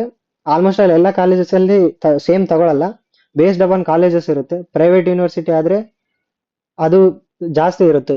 ಇನ್ ಕೇಸ್ ಯಾವ ತರ ಅಂತಂದ್ರೆ ಕೆಲವೊಂದು ಯೂನಿವರ್ಸಿಟಿಯಲ್ಲಿ 30,000 ಎಕ್ಸ್ಟ್ರಾ ತಗೊಂತಾರೆ, ಇನ್ಕ್ಲೂಡಿಂಗ್ ಎಕ್ಸಾಮಿನೇಷನ್, ಬೇರೆ ಬೇರೆ ಚಾರ್ಜಸ್, ಲ್ಯಾಬ್ರೋಟರಿ ಚಾರ್ಜಸ್ ಆ ತರ. ಆಮೇಲೆ ಒಂದು ಮೀಡಿಯಂ ಅಂದ್ರೆ ಕಾಲೇಜಸ್ ಯಾವ ತರ ಇರುತ್ತೆ ಅಂದ್ರೆ first of all 3 tyre colleges ಇರುತ್ತೆ. ಫಸ್ಟ್ ಟೈರ್ ಏನಂದ್ರೆ ಎಕ್ಸಾಂಪಲ್ ಈ ಕರ್ನಾಟಕದಲ್ಲಿ ಟಾಪ್ ಕಾಲೇಜ್ ಯಾವ್ಯಾವ ಅಂತ ಇಲ್ಲಿ ನೀವು ಎಕ್ಸಾಂಪಲ್ ನೋಡಿ. VTU ಇದು ಗವರ್ಮೆಂಟ್ ಅಲ್ಲಿ ಫಸ್ಟ್ ಟಾಪ್ ಕಾಲೇಜು, ಬಟ್ ಇದು ಬೆಳಗಾವಿ ಅಲ್ಲ, ಬೆಂಗಳೂರು ಬ್ರಾಂಚ್ದು. Next RV college, SIT Tumakuru ಇದು best college. Next PES university Bangalore, ಇದು ಟಾಪ್ 4 ಟಾಪ್ 5 ಅಲ್ಲಿ ಬರುತ್ತೆ. ನೆಕ್ಸ್ಟ್ ನಿಶೆ the National Institute of Engineering, ಇದು ಬೆಂಗಳೂರು ಬ್ರಾಂಚ್ ತಗೋಬೇಕು, ಮೈಸೂರಲ್ಲ. ಬೆಂಗಳೂರು ಬ್ರಾಂಚ್ ಫುಲ್ ಚೆನ್ನಾಗಿದೆ, ಅದು ಟಾಪ್ ಅಲ್ಲಿ ಬರುತ್ತೆ, ಇಲ್ಲಿದೆ ನೋಡಿ. ಅದು ಪ್ರೈವೇಟ್ ಯೂನಿವರ್ಸಿಟಿ, ಅದನ್ನು private college in fact. Next PES university, ಇವೆಲ್ಲ ಟೈರ್ 1 ಇದ್ದಂಗೆ. ಅಲ್ಲಿ ಏನಂದ್ರೆ ಟೀಚಿಂಗ್ ಟೈಪ್ನು ಚೆನ್ನಾಗಿರುತ್ತೆ, ಪ್ಲೇಸ್ಮೆಂಟ್ ಅಲ್ಲಿ ಆಲ್ಮೋಸ್ಟ್ ಆಲ್ ನಿಮ್ಗೆ ಆಪರ್ಚುನಿಟೀಸ್ ಜಾಸ್ತಿ. ಟೈರ್ 1, ಟೈರ್ 2, ಟೈರ್ 3 ಅಂದ್ರೆ ಈ ತರ. ಟೈರ್ 1 ಅಂದ್ರೆ top colleges with top placement opportunities ಇರುತ್ತೆ. ಟಾಪ್ 2 ಅಲ್ಲಿ ಏನಂದ್ರೆ ನಿಮ್ಗೆ ಟೀಚಿಂಗ್ ಚೆನ್ನಾಗಿರುತ್ತೆ ಬಟ್ ಪ್ಲೇಸ್ಮೆಂಟ್ಸ್ ಆವರೇಜ್ ಆಗಿರುತ್ತೆ. ಟೈರ್ 3 ಅಂತಂದ್ರೆ ಕೆಲವೊಂದು government colleges type. Government colleges ಅಲ್ಲಿ ಕೆಲವೊಂದು college 2-3 colleges top tyre 1 colleges ತರಾನೇ ಇರುತ್ತೆ, ಬಟ್ ಎಲ್ಲ ಗೌರ್ಮೆಂಟ್ ಕಾಲೇಜಸ್ ಆಗಿರಲ್ಲ. ಪ್ಲೇಸ್ಮೆಂಟ್ಸ್ ಆಪ್ಷನ್ಸ್ ಇರಲ್ಲ. ಜಸ್ಟ್ ಡಿಗ್ರಿ ಮಾಡ್ಕೊಂಡು ನೀವು ಸಪ್ರೇಟ್ ಆಗಿ ಸ್ಕಿಲ್ಸ್ ಕಲ್ತ್ಕೊಂಡು ಹೊರಗಡೆ ಪ್ಲೇಸ್ಮೆಂಟ್ ನೋಡ್ಕೋಬೇಕಾಗುತ್ತೆ ಅಲ್ಲಿ ಮಾಡಿದ್ರೆ. ಅದೇ ತರ ಇಲ್ಲ ಈ ವರ್ಷದ KCT ಫೀಸ್ ಸ್ಟ್ರಕ್ಚರ್ ನೋಡಿದ್ರೆ ಬೇಸ್ಡ್ ಅಪಾನ್ ಇದು ಆನ್ಯುವಲ್ ಇನ್ಕಮ್ ಮೇಲೆ ಇದೆ. SNQ ಕೋಟಾ ಆದ್ರೆ ಅವ್ರಿಗೆ ಸೇಮ್ ಫೀಸ್ ಇರುತ್ತೆ. ಕಾಲೇಜಲ್ಲಿ ಎಕ್ಸ್ಟ್ರಾ ಫೀಸ್ ಇದ್ರೆ ಅದನ್ನ ಕಟ್ಟಬೇಕಾಗುತ್ತೆ. ಬೇಸ್ಡ್ ಅಪಾನ್ ಕಾಲೇಜಸ್ ಅಂತ ನಾನು ಆವಾಗಲೇ ಹೇಳ್ದಲ್ಲ, ಸೇಮ್. ಇಲ್ಲಿ SC ST ಯಾರು ಇರ್ತೀರಾ ಅವರು ಈ ಗೌರ್ಮೆಂಟ್ ಕಾಲೇಜಸ್ ಆದ್ರೆ ಸೇಮ್ ಫೀಸ್ ಇರುತ್ತೆ ವಿತ್ ಅಪ್ ಟು 60K ಅವ್ರಿಗೆ ಸ್ಕಾಲರ್ಶಿಪ್ ಬರುತ್ತೆ. ಏಡೆಡ್ ಅಲ್ಲಿನೂ ಬಹಳ ಕಡಿಮೆ ಇರುತ್ತೆ ಫೀಸ್. ಇಲ್ಲಿ ಕೊಟ್ಟಿದ್ದಾರೆ 750 ಅಂತ. ಕ್ಯಾಟಗರಿ 1 ಅವ್ರಿಗೆ 21,000. Next unaided colleges including minority unaided courses ಇನ್ ಅನ್ಎಡೆಡ್ ಕಾಲೇಜ್. ಇಲ್ಲಿನೂ ನಿಮ್ಗೆ ಫೀಸ್ ಕಡಿಮೆ ಇದೆ, ಬಟ್ ಯಾರ್ದು ಆನ್ಯುವಲ್ ಇನ್ಕಮ್ ಅಬೌವ್ 10 lakhs ಇದೆ ಅವ್ರಿಗೆ 1,15,956 ಇದೆ. ನೆಕ್ಸ್ಟ್ ಬಂದು ಬಹಳ ಜನ ಪ್ರೈವೇಟ್ ಯೂನಿವರ್ಸಿಟಿಯಲ್ಲಿ ತಗೊಂತಾರೆ. ಯಾವ ತರ ಅಂದ್ರೆ ಅರೌಂಡ್ 30K ಇಂದ 50K 60K ಇರೋರು ಪ್ರೈವೇಟ್ ಯೂನಿವರ್ಸಿಟಿ ಸಿಗುತ್ತೆ ಅವ್ರಿಗೆ ಕಾಲೇಜು. ಅಲ್ಲಿ ಏನಂತಂದ್ರೆ ನಿಮ್ಗೆ ಇಲ್ಲಿ ಕೊಟ್ಟಿರ್ತಕ್ಕಂಥ ಈಗ ಎಕ್ಸಾಂಪಲ್ ಕ್ಯಾಟಗರಿ 1 ಆಗಿದ್ರೆ ಅವ್ರಿಗೆ 77,000 ಇರುತ್ತೆ KCT ಅಲ್ಲಿ ಫಸ್ಟ್ ಇಯರ್. ಇದು ಬಿಟ್ಟು ಕಾಲೇಜ್ ಅವರು ಅರೌಂಡ್ ಎಲ್ಲ ಕಾಲೇಜ್ ಸೇಮ್ ಅಂತಲ್ಲ, ಕಾಲೇಜ್ ಮೇಲೆ ಅರೌಂಡ್ 30K ಅವರು ಎಕ್ಸ್ಟ್ರಾ ಕಾಲೇಜ್ ತಗೊಂತಾರೆ. ಅದು ಎಕ್ಸಾಮ್ಗೆ ಮತ್ತೆ ನಿಮ್ಗೆ ID ಕಾರ್ಡ್ ಯೂನಿವರ್ಸಿಟಿದು ಮತ್ತೆ ಯಾವ್ದಾದ್ರು ಲೈಬ್ರರಿ ಸಬ್ಸ್ಕ್ರಿಪ್ಷನ್ಸ್ ಎಲ್ಲ ಇನ್ಕ್ಲೂಡಿಂಗ್ 30,000 ತಗೊಂತಾರೆ. ನೀವು ಇದೊಂದೇ ಫೀಸ್ ಅಂತ ಅನ್ಕೋಬೇಡಿ, ಅವರು ಕಟ್ಟಲೇಬೇಕಾಗುತ್ತೆ. In case SC ST students ಏನಾದ್ರು ಪ್ರೈವೇಟ್ ಯೂನಿವರ್ಸಿಟಿಯಲ್ಲಿ ಜಾಯ್ನ್ ಆದ್ರೆ ಅವ್ರಿಗೆ ಸೇಮ್ ಫೀಸ್ ಇರುತ್ತೆ 750. ಬಟ್ ನಿಮ್ಗೆ ಬರೋಂತ ಸ್ಕಾಲರ್ಶಿಪ್ನ ಅವ್ರಿಗೆ ಫೀಸ್ ಆಗಿ ಕಟ್ಟಬೇಕಾಗುತ್ತೆ. ಆ ಫೀಸ್ನ ನಿಮ್ ಸ್ಕಾಲರ್ಶಿಪ್ ಮುಖಾಂತರ ಕಾಲೇಜ್ಗೆ ಕಟ್ಟಬೇಕು. ಸೊ ಇದು ಬಂದು ಫೀಸ್ ಸ್ಟ್ರಕ್ಚರ್ ಈ ವರ್ಷದ್ದು. ಇವಾಗ ಅಡ್ಮಿಷನ್ ಪ್ರೋಸೆಸ್ ಆಯ್ತು. ನೆಕ್ಸ್ಟ್ ರಿಯಾಲಿಟಿ ಆಫ್ ಇಂಜಿನಿಯರಿಂಗ್ ಪ್ರತಿ ಬ್ರಾಂಚ್ ಅಲ್ಲಿ ಹೇಗಿರುತ್ತೆ ಅಂತ. ಆಲ್ಮೋಸ್ಟ್ ಆಲ್ ಸ್ಟೂಡೆಂಟ್ಸ್ ಚಾಯ್ಸ್ ಮಾಡೋದೇ ಕಂಪ್ಯೂಟರ್ ಸೈನ್ಸ್. ಈ ಕಂಪ್ಯೂಟರ್ ಸೈನ್ಸ್ ಅಲ್ಲಿ ಕೆಲವೊಂದು ಪ್ರೈವೇಟ್ ಯೂನಿವರ್ಸಿಟಿ ಆಗಲಿ ಕಾಲೇಜಸ್ ಆಗಲಿ ವಿತ್ ಸ್ಪೆಷಲೈಸೇಷನ್ ಅಂತ ಆಫರ್ ಮಾಡ್ತಾರೆ. ಸ್ಪೆಷಲೈಸೇಷನ್ ಏನಂದ್ರೆ ಈ ನೀವು ಮಾಡತಕ್ಕಂಥ ಡಿಗ್ರಿ ನೀವು ಯಾವ ಬ್ರಾಂಚ್ ತಗೊಂತೀರಾ ಅದು ಡಿಗ್ರಿ ಆಗಿರುತ್ತೆ. ಅದ್ರ ಜೊತೆಗೆ ಇನ್ನು ಡೀಪ್ ಅಲ್ಲಿ ನೀವು ಯಾವ್ದಾದ್ರು ಒಂದು ಸಬ್ಜೆಕ್ಟ್ಸ್ ಆಗಲಿ ಇಲ್ಲ ಒಂದು ಡೊಮೈನ್ ಅಂತಾರೆ ಅವನ್ನ, ಆ ಡೊಮೈನ್ಸ್ ನ ನೀವು ಸ್ಟಡಿ ಮಾಡ್ಬೇಕಂದ್ರೆ ಅದ್ರ ಜೊತೆಗೆ ಆ ಸಬ್ಜೆಕ್ಟ್ಸ್ ಅಲ್ಲಿ ಡೀಪ್ ಆಗಿ ಲರ್ನ್ ಮಾಡೋಕೆ ನಿಮ್ಗೆ ಸ್ಪೆಷಲಿಸ್ಟ್ ಆಗೋಕೆ ಆ ಡೊಮೈನ್ ನಿಮ್ಗೆ ಆಫರ್ ಮಾಡ್ತಾರೆ. ನೀವು ಕಂಪ್ಯೂಟರ್ ಸೈನ್ಸ್ ತಗೊಂಡಿದ್ರು ಎಕ್ಸಾಂಪಲ್ ಯಾವ್ದಾದ್ರು ಪ್ರೈವೇಟ್ ಯೂನಿವರ್ಸಿಟಿಯಲ್ಲಿ ಅದ್ರಲ್ಲಿ ನಿಮ್ಗೆ AIML ಬರ್ಬೋದು. ಅದು ಡಿಗ್ರಿ ಹೆಂಗಿರುತ್ತೆ ಅಂದ್ರೆ BTech computer science with AIML specialisation ಆ ತರ, ಇಲ್ಲ BTech computer science with data analytics ಆ ತರ ಬೇರೆ ಇರುತ್ತೆ. ಅದು ನಿಮ್ಗೆ ಕಾಲೇಜ್ಗೆ ಹೋದ್ಮೇಲೆ ಗೊತ್ತಾಗುತ್ತೆ. ಆ ಕಾಲೇಜ್ ಎಲ್ಲ ಕಾಲೇಜಸ್ ಅಲ್ಲೂ ಇರಲ್ಲ, ಕೆಲವೊಂದು ಕಾಲೇಜಸ್ ಆಫರ್ ಮಾಡ್ತಾರೆ, ಕೆಲವೊಂದು ಕಾಲೇಜಸ್ ಇರಲ್ಲ. Next teaching, what are the teaching types will be. ಎಲ್ಲಾ ಕಾಲೇಜಸ್ ಅಲ್ಲಿ ಈಗ ನೀವು ಟಾಪ್ ಕಾಲೇಜ್ ಸೇರಿದ್ರೆ ಅಂದ್ರ ತಕ್ಷಣ ಎಲ್ಲಾ ಟೀಚರ್ಸ್ ಒಂದೇ ತರ ಇರ್ತಾರಂತಲ್ಲ. ಆಲ್ಮೋಸ್ಟ್ ಆಲ್ ಎಲ್ಲ ಕಾಲೇಜಸ್ ಅಲ್ಲಿ 90% ಆಫ್ ದ ಏನು ಲೆಕ್ಚರರ್ಸ್ ಇರ್ತಾರೆ ಅವರು ಸ್ಟೂಡೆಂಟ್ಸ್ಗೆ ಹೆಲ್ಪ್ ಆಗೋ ರೀತಿನೇ ಪಾಠ ಮಾಡ್ತಾರೆ. ಬಟ್ ಎಲ್ಲರಿಗೂ ಅದು ಅರ್ಥ ಆಗಲ್ಲ ಮಾಡೋದು. ಕೆಲವೊಂದ್ಸರಿ ನೀವು ಪ್ರಾಬ್ಲಮ್ಸ್ ಮಾಡ್ಬೋದು. ಮೈನ್ ಬಯಾಲಜಿ ಸ್ಟ್ರೀಮ್ ಇಂದ ನೀವು ನೆಕ್ಸ್ಟ್ ಈ ಕಂಪ್ಯೂಟರ್ ಸೈನ್ಸ್ ತಗೊಂತೀರಾ EC ತಗೊಂತೀರಾ ಅಂದ್ರೆ ಸ್ವಲ್ಪ ಬಿಟ್ ಹಾರ್ಡ್ ಆಗ್ಬೋದು. ಇನ್ ರಿಯಾಲಿಟಿ ನೋಡಿದ್ರೆ ಕಂಪ್ಯೂಟರ್ ಸೈನ್ಸ್ ಎಲೆಕ್ಟ್ರಾನಿಕ್ಸ್ ಏನ್ ಬೇರೆ ಆಗಲ್ಲ. ಪ್ಲೇಸ್ಮೆಂಟ್ಸ್ ವೈಸ್ ನೋಡಿದ್ರೆ ಕಂಪ್ಯೂಟರ್ ಸೈನ್ಸ್ಗೂ ಬರುತ್ತೆ, EC ಅವ್ರಿಗೂ ಬರುತ್ತೆ. ಬಟ್ ಕಂಪ್ಯೂಟರ್ ಸೈನ್ಸ್ ಮಾಡಿದ್ರೆ ನೀವು ಗೌರ್ಮೆಂಟ್ ಜಾಬ್ಸ್ ಜಾಸ್ತಿ ಸಿಗಲ್ಲ ನಿಮ್ಗೆ, ಆಲ್ಮೋಸ್ಟ್ ಆಲ್ ಸಿಗಲ್ಲ. ಪ್ರೈವೇಟ್ IT ಕಂಪ್ನಿಯಲ್ಲೇ ವರ್ಕ್ ಮಾಡ್ಬೇಕಾಗುತ್ತೆ. ಅದೇ ನೀವು EC ಡಿಪಾರ್ಟ್ಮೆಂಟ್ ಅಲ್ಲಿ ಮಾಡಿದ್ರೆ ಕೆಲವೊಂದು ಆಪರ್ಚುನಿಟೀಸ್ ಇರುತ್ತೆ. ಗೌರ್ಮೆಂಟ್ ಫೀಲ್ಡ್ ಅಲ್ಲಿ ಹೋಗ್ತೀನಿ, ಅಲ್ಲಿ ನಾನು ಅಸಿಸ್ಟೆಂಟ್ ಇಂಜಿನಿಯರ್ ಮಾಡ್ತೀನಿ ಅಂದ್ರೆ ಮುಂದೆ ಇರುತ್ತೆ. ಸೊ ಇನ್ನು ಬೇರೆ EC EEE ಅಂತಂದ್ರೆ ಇನ್ ಕೇಸ್ ನಿಮ್ ರ್ಯಾಂಕ್ ಹೈ ಇದೆ, 80,000 1 lakh ಇದೆ, ನನಗೆ ಟಾಪ್ ಕಾಲೇಜ್ ಬೇಕು, ನಾನು ಬ್ರಾಂಚ್ಗೆ ಕಾಂಪ್ರಮೈಸ್ ಆಗ್ತೀನಿ ಅಂತಂದ್ರೆ ನಿಮ್ಗೆ ಆಪ್ಷನ್ಸ್ ಚೆನ್ನಾಗೇ ಇರುತ್ತೆ. But branches EEE, mechanical engineering, civil engineering ಈ ತರ ಟಾಪ್ ಕಾಲೇಜಸ್ ಅಲ್ಲೇ ಸಿಗುತ್ತೆ. ಟಾಪ್ 10 ಕಾಲೇಜಸ್ ಅಲ್ಲೇ ಸಿಗುತ್ತೆ ನಿಮ್ದು. ಇನ್ಫ್ಯಾಕ್ಟ್ 1 lakh ರ್ಯಾಂಕ್ ಇದ್ರೂ ಟಾಪ್ 10 ಕಾಲೇಜಸ್ ಅಲ್ಲೇ ಸಿಗುತ್ತೆ. ಬಟ್ ಯಾವ ಬ್ರಾಂಚ್ ತಗೊಂಡ್ರು ಒಳ್ಳೆ ಕಾಲೇಜ್ ತಗೊಳಕ್ಕೆ ಟ್ರೈ ಮಾಡಿ. ನೀವು ಮೇನ್ ನಾನು ಬ್ರಾಂಚೇ ತಗೊಂತೀನಿ, ಕಾಲೇಜ್ ಯಾವ್ದಾದ್ರೇನು ಆ ತರ ಹೋಗ್ಬೇಡಿ. ಕಾಲೇಜು ಬೇಕು ನಿಮ್ಗೆ, ಬ್ರಾಂಚು ಬೇಕು, ಎರಡು ಇಂಪಾರ್ಟೆಂಟ್ ಆಗುತ್ತೆ ಇಲ್ಲಿ. ಆಮೇಲೆ ಟೀಚಿಂಗ್ ಹೇಗಿರುತ್ತೆ ಅಂತಂದ್ರೆ ಸೇಮ್ ಅವಾಗ ಹೇಳ್ದಂಗೆ ಆ ಟೀಚರ್ಸ್ ಮೇಲೆ ಡಿಪೆಂಡ್ ಆಗಿರುತ್ತೆ. ಕೆಲವೊಬ್ರು ಫುಲ್ ಕೇರ್ ತಗೊಂಡು ನಿಮ್ಗೆ ಲ್ಯಾಬ್ ಅಲ್ಲಾಗ್ಲಿ ಕ್ಲಾಸ್ ಅಲ್ಲಾಗ್ಲಿ ಮಾಡ್ತಾರೆ. ಬಟ್ ಇನ್ನು ಕೆಲವೊಬ್ರು ನೀವು ಓನ್ ಆಗಿ ಅವ್ರ ಹತ್ರ ಹೋಗಿ ನಿಮ್ ಡೌಟ್ಸ್ ಆಗಿರ್ಬೋದು, ಅಥವಾ ಸೆಮಿಸ್ಟರ್ ಹೇಗಿರುತ್ತೆ, ಸೆಮಿಸ್ಟರ್ ಅಲ್ಲಿ ನಮ್ಮ ಕಾಲೇಜಸ್ ಅಲ್ಲಿ ಯಾವ ತರ ನಡೆಯುತ್ತೆ, ಎಕ್ಸಾಮ್ಸ್ ಹೇಗೆ, ಈ ತರ ನೀವು ಅಲ್ಲಿ ಇಂಟರಾಕ್ಟ್ ಮಾಡಿದಾಗ ನಿಮ್ಗೆ ಹೆಚ್ಚು ಇನ್ಫಾರ್ಮೇಶನ್ ಸಿಗುತ್ತೆ. ಯಾವುದೇ ಕಾಲೇಜಲ್ಲಾಗ್ಲಿ, ಗೌರ್ಮೆಂಟ್ ಕಾಲೇಜಲ್ಲಾಗ್ಲಿ, ಪ್ರೈವೇಟ್ ಅಲ್ಲಾಗ್ಲಿ, ಯೂನಿವರ್ಸಿಟೀಸ್ ಅಲ್ಲಾಗ್ಲಿ. ನೆಕ್ಸ್ಟ್ ಕಾಲೇಜ್ ಎಕ್ಸ್ಟ್ರಾ ಫೀಸಸ್ ಅನ್ನೋ ಬಗ್ಗೆ ನಾನು ಆಗ್ಲೇ ಹೇಳಿದೆ. ಕಾಲೇಜಸ್ ಮೇಲೆ ಟೈರ್ 1 ಕಾಲೇಜಸ್ ಆದ್ರೆ ಅರೌಂಡ್ 30K ತಗೊಳ್ತಾರೆ ಎಕ್ಸ್ಟ್ರಾ ಫೀಸ್ ಅಂತ. ಟೈರ್ 2 ಟೈರ್ 3 ಅಲ್ಲಿ 15,000 to 20,000 ತಗೋಬಹುದು. ಮಿನಿಮಮ್ 10,000 ಆಗಲಿ ತಗೊಂತಾರೆ ಟೈರ್ 2 ಅಲ್ಲಿ. ಗೌರ್ಮೆಂಟ್ ಕಾಲೇಜಸ್ ಅಲ್ಲಿ ಅದು ಫೀಸ್ ಬಹಳ ಕಡಿಮೆ ಇರುತ್ತೆ. ಕೆಲವೊಂದು ಕಾಲೇಜಲ್ಲಿ ತಗೊಳ್ದೇನೂ ಇರ್ಬೋದು. 5 to 10,000 ತಗೋಬಹುದು ಅಷ್ಟೇ. ನೆಕ್ಸ್ಟ್ ಸಬ್ಜೆಕ್ಟ್ಸ್ ಹೇಗಿರುತ್ತೆ ಅಂದ್ರೆ, ಫಸ್ಟ್ 2 ಸೆಮ್ ಅಲ್ಲಿ ನೀವು ಇಂಜಿನಿಯರಿಂಗ್ ಅಲ್ಲಿ ಎಲ್ಲಾ ಬ್ರಾಂಚ್ದು ಪ್ರತಿಯೊಂದು ಸಬ್ಜೆಕ್ಟ್ ಇರುತ್ತೆ, ನೀವು ಓದ್ಬೇಕು. ಇದೊಂದು ತಲೆಗೆ ಇಟ್ಕೊಂಡ್ಬಿಡಿ. 2 ಸೈಕಲ್ ಇರುತ್ತೆ, ಒಂದು ಪಿ ಸೈಕಲ್ ಅಂತ, ಒಂದು ಸಿ ಸೈಕಲ್ ಅಂತ. ಪಿ ಸೈಕಲ್ ಅಂದ್ರೆ ಫಿಸಿಕ್ಸ್ ಸೈಕಲ್ ಅಂತ, ಸಿ ಸೈಕಲ್ ಅಂದ್ರೆ ಕೆಮಿಸ್ಟ್ರಿ ಸೈಕಲ್ ಅಂತ.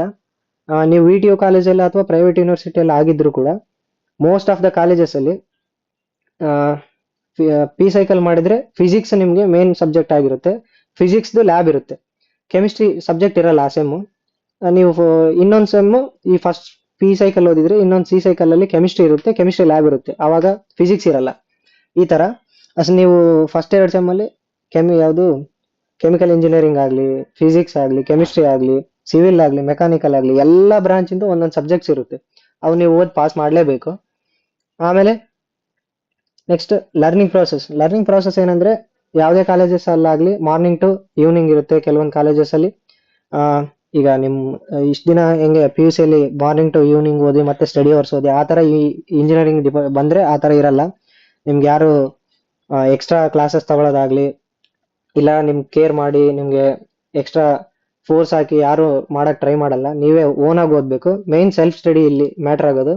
ನಿಮಗೆ ಪ್ಲೇಸ್ಮೆಂಟ್ ಓರಿಯೆಂಟೆಡ್ ಇಲ್ಲ ಹೈಯರ್ ಎಜುಕೇಶನ್ಗೆ ಹೋಗ್ತೀನಿ ಅಂದ್ರೂ ಮೇನ್ ನಾವೇ ಸೆಲ್ಫ್ ಸ್ಟಡಿ ಮಾಡಬೇಕು. ಪ್ಲೇಸ್ಮೆಂಟ್ ಆಗಲಿ ಯಾವ್ದಾಗ್ಲಿ. ಕಾಲೇಜಸ್ ಅವರು ಏನ್ ಮಾಡ್ತಾರೆ ಅಂದ್ರೆ, ಕೆಲವೊಂದು ಕಾಲೇಜಸ್ ಅವರು ಆಪರ್ಚುನಿಟೀಸ್ ಕ್ರಿಯೇಟ್ ಮಾಡ್ಕೊಡ್ತಾರೆ. ಆ ಆಪರ್ಚುನಿಟೀಸ್ ಹೆಂಗ್ ಯೂಸ್ ಮಾಡ್ತೀವಿ ನಾವು ಸ್ಟೂಡೆಂಟ್ಸ್ ಆಗಿ ನಮ್ಮ ಜವಾಬ್ದಾರಿ ಅದು.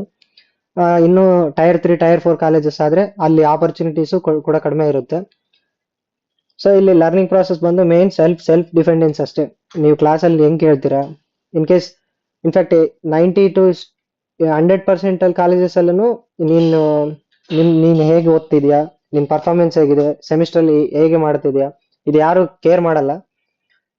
ಇದನ್ನ ಕೇರ್ ಮಾಡೋರು ಒಬ್ರೆ, ಅದು ನೀವೇ ಓದ್ಕೋಬೇಕು. ನಿಮ್ ಸ್ಟಡಿ ಬಗ್ಗೆ ಆಗ್ಲಿ, ಎಕ್ಸ್ಟ್ರಾ ಕರಿಕ್ಯುಲರ್ ಆಕ್ಟಿವಿಟೀಸ್ ಆಗ್ಲಿ ಎಲ್ಲ ನೀವೇ ಮಾಡ್ಕೋಬೇಕು. ಯಾರು ಬಂದು ನಿಮ್ಗೆ ಇನ್ಸ್ಟ್ರಕ್ಟ್ ಮಾಡಲ್ಲ, ಇದು ಮಾಡ್ಬೇಕು, ಈ ಸೆಮ್ ಅಲ್ಲಿ ಇದ್ ಮಾಡ್ಬೇಕು, ನೀವು ಈ ಟೈಮಲ್ಲಿ ಇದನ್ನ ಓದ್ಬೇಕು, ಈ ಸಬ್ಜೆಕ್ಟ್ಸ್ ಓದಿದ್ರೆ ಮುಂದೆ ಹೆಲ್ಪ್ ಆಗುತ್ತೆ, ಈ ತರ ಯಾರು ಹೇಳಲ್ಲ. ಅವರು ನಿಮ್ ಸೆಮಿಸ್ಟರ್ಸ್ ಮುಗ್ಸಕ್ಕೆ ಟ್ರೈ ಮಾಡ್ತಾ ಇರ್ತಾರೆ ಯಾವುದೇ ಕಾಲೇಜಸ್ ಆಗ್ಲಿ ಆಲ್ಮೋಸ್ಟ್ ಆಲ್. ನೀವು ಅದ್ರ ಜೊತೆಗೆ ಈಗ ಯಾವುದು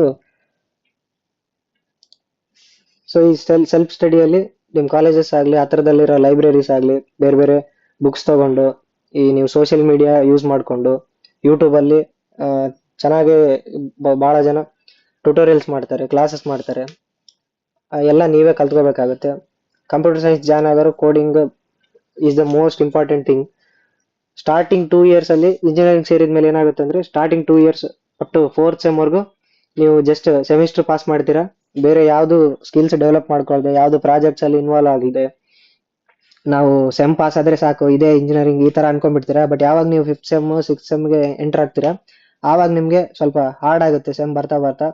ಅವಾಗ ಸ್ವಲ್ಪ ನಿಮ್ಗೆ ವೆಯ್ಟ್ ಅನ್ಸುತ್ತೆ ನಿಮ್ ತಲೆ ಮೇಲೆ. ಈ ಇಂಜಿನಿಯರಿಂಗ್ ಅಲ್ಲಿ ಸೇರಿದ್ರೆ ಅವಾಗ ಸ್ವಲ್ಪ ರಿಗ್ರೆಟ್ ಆಗುತ್ತೆ, 2 ಇಯರ್ಸ್ ಅಲ್ಲಿ ಸುಮ್ಮನೆ ಸ್ಪೆಂಡ್ ಮಾಡಿದೆ ಏನು ಮಾಡ್ಲಿಲ್ಲ ಅಂತ.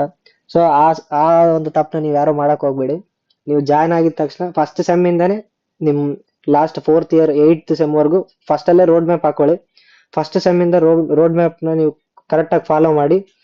ಇನ್ ಕೇಸ್ ಯೂಟ್ಯೂಬ್ ಅಲ್ಲಿ ನೀವು ಪರ್ಫೆಕ್ಟ್ ಚಾನೆಲ್ಸ್ ನೋಡ್ತೀರಾ ಅಂದ್ರೆ, ಒಂದು ಅಪ್ನಾ ಕಾಲೇಜಸ್ ಅಂತ ಇದೆ, ಅದು ಹಿಂದಿ ಯೂಟ್ಯೂಬ್ ಚಾನಲ್. ಅಲ್ಲಿ ಕೋಡಿಂಗ್ ಪ್ಲಸ್ ಎಂಟೈರ್ ಬಿಟೆಕ್ ಆಗ್ಲಿ ಇಂಜಿನಿಯರಿಂಗ್ ಆಗ್ಲಿ ಅದ್ರದ್ದು ರೋಡ್ ಮ್ಯಾಪ್ ಸಿಗುತ್ತೆ. ಅವ್ರು ಕ್ಲಾಸಸ್ ಮಾಡ್ತಾರೆ, ಪೇಯ್ಡ್ ಕ್ಲಾಸಸ್ ಇದೆ, ಫ್ರೀ ಕ್ಲಾಸಸ್ ಇದೆ, ನೀವು ಅಲ್ಲಿ ಹೋಗಿ ಆಕ್ಸೆಸ್ ಮಾಡ್ಬೋದು. ನೆಕ್ಸ್ಟ್ ಈಚ್ ಸೆಮಿಸ್ಟರ್ ಹೇಗೆ ವರ್ಕ್ ಆಗುತ್ತೆ ಅಂದ್ರೆ, ಟೋಟಲ್ ನೀವು ಸೆಮಿಸ್ಟರ್ 6 ಮಂತ್ಸ್ ನಾವು ಆರಾಮಾಗಿ ಮಾಡ್ಬೋದು ಅಂತಲ್ಲ. ಫಸ್ಟ್ 2-3 ಸೆಮಿಸ್ಟರ್ ಯಾವುದೇ ಕಾಲೇಜಸ್ ಆಗಲಿ ಈಗಾಗಲೇ ನೋಡಿ ನಿಮ್ ಅಡ್ಮಿಷನ್ ಆಗೋದೇ ಲೇಟ್ ಆಗಿರುತ್ತೆ. ಫಸ್ಟ್ ಸೆಮ್ ಸೆಕೆಂಡ್ ಸೆಮ್ ಭಾಳ ಬೇಗ ಮಾಡ್ಬಿಡ್ತಾರೆ, ಅರೌಂಡ್ 4 ಮಂತ್ಸ್ ಅಲ್ಲೇ ಮಾಡ್ತಾರೆ. ನೀವು ಜಾಯ್ನ್ ಆಗಿ 2 to 2.5 ಮಂತ್ಸ್ ಅಲ್ಲಿ VTO ಅವ್ರಿಗೆ ಇಂಟರ್ನಲ್ಸ್ ಅಂತ ಕಂಡಕ್ಟ್ ಮಾಡ್ತಾರೆ. ಅದೇ ಪ್ರೈವೇಟ್ ಯೂನಿವರ್ಸಿಟಿ ಆದ್ರೆ ಮಿಡ್ ಸೆಮಿಸ್ಟರ್ ಎಕ್ಸಾಮ್ ಅಂತ ಮಾಡ್ತಾರೆ. ಸೊ ಸೆಮಿಸ್ಟರ್ ಎಕ್ಸಾಮ್ ಆಗಲಿ, ಮಿಡ್ ಸೆಮಿಸ್ಟರ್ ಆಗಲಿ, ಇಂಟರ್ನಲ್ಸ್ ಆಗಲಿ ಯಾವುದು ಈಸಿ ಇರಲ್ಲ. ಪ್ರೈವೇಟ್ ಯೂನಿವರ್ಸಿಟಿ ಸೇರಿದ್ದೀನಿ, ಎಕ್ಸಾಮ್ಸ್ ಈಸಿ ಬಿಡ್ತಾರೆ, ಆ ಥರ ಇಲ್ಲ. ಯಾವುದೇ ಕಾಲೇಜಸ್ ಅಲ್ಲಿ ಆಗಲಿ ಎಕ್ಸಾಮ್ಸ್ ಮಾತ್ರ ಫುಲ್ ಸ್ಟ್ರಿಕ್ಟ್ ಆಗೇ ಮಾಡೋದು, ಯಾವುದು ಈಸಿ ಇರಲ್ಲ. ಸೊ ಈ ಸೆಮಿಸ್ಟರ್ ಅಲ್ಲಿ ಸ್ಟಡಿ ಮತ್ತೆ ಕಾನ್ಸಂಟ್ರೇಷನ್ ಎರಡು ನಿಮ್ಮ ಕೈಯಲ್ಲಿರುತ್ತೆ ಅಷ್ಟೇ. ಸೊ MSc ಆದ್ಮೇಲೆ, MSc ಅಂದ್ರೆ ಮಿಡ್ ಸೆಮಿಸ್ಟರ್ ಎಕ್ಸಾಮ್, ಇಲ್ಲಿ ಇಂಟರ್ನಲ್ಸ್ ಆದ್ಮೇಲೆ ಇಂಟರ್ನಲ್ 1 ಇಂಟರ್ನಲ್ 2 ಅಂತ ಇರುತ್ತೆ. ಅದರಲ್ಲಿ ಕ್ರೈಟೀರಿಯಾ ಇರುತ್ತೆ, ಇಷ್ಟಾದ್ರೆ ಪಾಸ್ ಅಂತ. ಆ ಪಾಸ್ ಆದ್ಮೇಲೆ ನಿಮ್ಗೆ ಅಟೆಂಡೆನ್ಸ್ ಎಲ್ಲ ಆಲ್ಮೋಸ್ಟ್ ಅಲ್ಲಿ VTO ಆಗಲಿ ಎಲ್ಲಾಗಲಿ 75 ಇಂದ 80, ಕೆಲವೊಂದು ಆಲ್ಮೋಸ್ಟ್ ಕಾಲೇಜಲ್ಲಿ 75 ಇರುತ್ತೆ, ಇನ್ನೊಂದು ಕಾಲೇಜಲ್ಲಿ 80 ಇರುತ್ತೆ. ಅದ್ರ ಕೆಳಗಡೆ ಆದ್ರೆ ಒಂದು 50% ಕಾಲೇಜ್ ಫೈನ್ ಕಟ್ಸ್ಕೊಂಡು ನಿಮ್ಗೆ ಎಲಿಜಿಬಲ್ ಮಾಡ್ತಾರೆ. ಬಟ್ ಸ್ಟ್ರಿಕ್ಟ್ ಕಾಲೇಜಸ್ ಆಗಲಿ, ಪ್ರೈವೇಟ್ ಯೂನಿವರ್ಸಿಟೀಸ್ ಆಗಲಿ ಆ ಥರ ಇಲ್ಲ, ನಿಮ್ಗೆ ಸೆಮಿಸ್ಟರ್ ಎಂಡ್ ಎಕ್ಸಾಮ್ ಕೊಡಲ್ಲ, ಆಗ ಬ್ಯಾಕ್ಲಾಗ್ ಬೀಳುತ್ತೆ. ಸೊ ಬ್ಯಾಕ್ಲಾಗ್ ಬೀಳ್ದೇನೆ ನಿಮ್ಗೆ ಫಸ್ಟ್ ಸೆಮ್ ಇಂದಾನೆ ಸ್ಟಡಿ ಮಾಡಕ್ ಟ್ರೈ ಮಾಡಿ. Next placement reality. ನೀವು ಒಂದ್ ತಲೆಯಲ್ಲಿ ಇಟ್ಕೊಳ್ಳಿ, ಯಾವುದೇ ಕಾಲೇಜಿಗೆ ನಾನು ಜಾಯ್ನ್ ಆಗ್ತಿದ್ದೀನಿ, ನಾನು ಟಾಪ್ 1 ಕಾಲೇಜಿಗೆ ಜಾಯ್ನ್ ಆಗ್ತಿದ್ದೀನಿ, 2 ಕಾಲೇಜ್ ಜಾಯ್ನ್ ಆಗ್ತಿದ್ದೀನಿ ಅಂತ ಅವ್ರು ಹೇಳ್ತಾರೆ. 100% ಪ್ಲೇಸ್ಮೆಂಟ್ ಅಂತ ಹೇಳ್ತಾರೆ. ಅದು 100% ಪ್ಲೇಸ್ಮೆಂಟ್ ಅಂದ್ರೆ ತಕ್ಷಣ ನಾವು ಈ ಕಾಲೇಜ್ ಜಾಯ್ನ್ ಆದ್ರೆ ನಮಗೆ ಪ್ಲೇಸ್ಮೆಂಟ್ ಆಗ್ಬಿಡ್ತದೆ, ಈ ತರ ಭ್ರಮೆಯಲ್ಲಿ ಯಾರು ಇರಕ್ ಹೋಗ್ಬೇಡಿ. ನಾನು ಟಾಪ್ ಕಾಲೇಜಲ್ಲಿ ಇದ್ದೀನಿ, ನಂದು ಪಕ್ಕ ಪ್ಲೇಸ್ಮೆಂಟ್. ನಾನು ಟೈರ್ 3 ಟೈರ್ 4 ಕಾಲೇಜಲ್ಲಿ ಇದ್ದೀನಿ, ನನಗೆ ಪ್ಲೇಸ್ಮೆಂಟೇ ಬರಲ್ಲ, ನನ್ನ ಲೈಫ್ ಇಷ್ಟೇ, ಸುಮ್ಮನೆ ಡಿಗ್ರಿ ಮಾಡ್ದಂಗಿದು ಅಂತ ಅನ್ಕೊಳಕ್ಕೆ ಹೋಗ್ಬಿಡಿ. ಇಲ್ಲಿ ಮೇನ್ ಕ್ರೈಟೀರಿಯಾ ಏನಾಗುತ್ತೆ ಅಂದ್ರೆ, ಅವರು ಆಪರ್ಚುನಿಟೀಸ್ ಕೊಡ್ತಾರೆ, ಬಟ್ ಆ ಆಪರ್ಚುನಿಟೀಸ್ ಯಾರು ಹೇಗೆ ಯೂಸ್ ಮಾಡ್ಕೊಂತಾರೆ ಅಂದ್ರ ಮೇಲೆ ಇಂಜಿನಿಯರಿಂಗ್ ನಿಂತಿರುತ್ತೆ. ಇಂಜಿನಿಯರಿಂಗ್ ಪ್ಲೇಸ್ಮೆಂಟ್ಸ್ ಆಗಲಿ ಯಾವುದೇ ಆಗಲಿ, main personal skills, speaking skills, ನಿಮ್ಮ ಬಿಹೇವಿಯರ್ ಎಲ್ಲ, ಪ್ರತಿಯೊಂದು ಆಟಿಟ್ಯೂಡ್, ರೀಸನಿಂಗ್ ಎಲ್ಲ ಬೇಕಾಗುತ್ತೆ ಈ ಫೀಲ್ಡ್ ಅಲ್ಲಿ. ಸೊ ಇದರಲ್ಲಿ ಒಂದೇ ಒಂದು ಮಂತ್ರ ಏನಂದ್ರೆ, ಪ್ಲೇಸ್ಮೆಂಟ್ಸ್ಗೆ ನೀವು ಫಸ್ಟ್ ಇಯರ್ ಇಂದ ಫಸ್ಟ್ ಸೆಮ್ ಇಂದಾನೆ ಎಫರ್ಟ್ಸ್ ಹಾಕಿ ಹೋದ್ರೆ ನಿಮಗೆ ಪಕ್ಕ ಒಂದು ಸಕ್ಸಸ್ ಕಾಣ್ತೀರಾ ಈ ಜರ್ನಿಯಲ್ಲಿ. ನೀವು ಪ್ಲೇಸ್ಮೆಂಟ್ ಅಲ್ಲಿ ಲಾಸ್ಟ್ ಹರಿಯಪ್ ಆಗಿ ಲಾಸ್ಟ್ ಇಯರ್ ಅಲ್ಲಿ ನಾನು ಮಾಡ್ತೀನಿ, ಆಮೇಲೆ ಇನ್ನೊಬ್ರು ಕೆಲವೊಬ್ರು ಅದು ಕ್ಯಾಂಪಸ್ ಪ್ಲೇಸ್ಮೆಂಟ್ ಆಗಿಲ್ಲ ಅಂದ್ರೆ ನಾನು ಔಟ್ಸೈಡ್ ಹೋಗ್ತೀನಿ ಅಂದ್ರೆ, ಈಗಿನ ಕಾಲದಲ್ಲಿ ಆಫ್ ಕ್ಯಾಂಪಸ್ ಹೋಗಿ ನೀವು ಪ್ಲೇಸ್ಮೆಂಟ್ ಮಾಡೋದು ಅಷ್ಟು ಈಸಿ ಆಗಿರಲ್ಲ, ಬಹಳ ಟಫ್ ಇದೆ. ನೀವು ಜಾಯಿನ್ ಆಗ್ತಾ ಆಗ್ತಾ ನಿಮ್ಗೆ ಎಕ್ಸ್ಪೀರಿಯನ್ಸ್ ಆಗುತ್ತೆ ಬಂದ್ರೆ. ನೆಕ್ಸ್ಟ್ ಈ ತರ ಫಸ್ಟ್ ಇಯರ್ ಇಂದ ಲಾಸ್ಟ್ 4th ಇಯರ್ ವರ್ಗು ಹಾರ್ಡ್ ವರ್ಕ್ ಮಾಡಿ, ಕನ್ಸಿಸ್ಟೆನ್ಸಿ ಮೇನ್ ಇಂಪಾರ್ಟೆಂಟ್ ಇಲ್ಲಿ. ಕನ್ಸಿಸ್ಟೆಂಟ್ ಆಗಿ ಮಾಡಿ ಈ 4 ಇಯರ್ಸ್ ಅಲ್ಲಿ ನೀವು ಸಕ್ಸಸ್ ಆದ್ರೆ ಲಾಸ್ಟ್ ಅಲ್ಲಿ ಸ್ಕಿಲ್ಡ್ ಪ್ರೊಫೆಷನಲ್ ಇಂಜಿನಿಯರಿಂಗ್ ಗ್ರಾಜುಯೇಟ್ಸ್ ಆಗ್ತೀರಾ. ಅಲ್ಲಿಂದ ನಿಮ್ಮ ಡ್ರೀಮ್ ನ ಫುಲ್ಫಿಲ್ ಮಾಡ್ಕೊಂತೀರಾ. ಇದಿಷ್ಟು ನನ್ನ ಎಕ್ಸ್ಪೀರಿಯನ್ಸ್ ಆಗಿತ್ತು. ಸೊ ನಮ್ಮ ಚಾನಲ್ಗೆ ಹೊಸದಾಗಿದ್ರೆ ಸಬ್ಸ್ಕ್ರೈಬ್ ಮಾಡಿ, ನಿಮ್ಮ ಯಾರಾದರೂ ಫ್ರೆಂಡ್ಸ್ಗೆ ಇದು ರಿಕ್ವೈರ್ಡ್ ಇದ್ದಲ್ಲಿ ಶೇರ್ ಮಾಡಿ.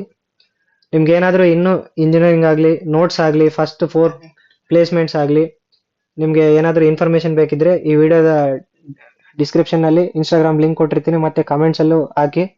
ಆಲ್ಮೋಸ್ಟ್ ಎಲ್ಲ ಕಮೆಂಟ್ಸ್ಗೂ ನಾನು ರಿಪ್ಲೈ ಮಾಡೋಕ್ಕೆ ಟ್ರೈ ಮಾಡ್ತೀನಿ. ಇನ್ಸ್ಟಾಗ್ರಾಮ್ ಪೇಜ್ ಇದೆ, ಆ ಪೇಜಲ್ಲಿ ಬೇಕಾದರೆ ನಮ್ಮ ಡೈರೆಕ್ಟ್ DM ಮೆಸೇಜೇ ಮಾಡಿ ರಿಪ್ಲೈ ಮಾಡ್ತೀನಿ. ನೀವು ಫರ್ದರ್ ಅಸಿಸ್ಟೆನ್ಸ್ ಏನೇ ಬೇಕಿದ್ರು ಮರೀದೆ ಈ ಚಾನಲ್ನ ಅಪ್ರೋಚ್ ಆಗಿ.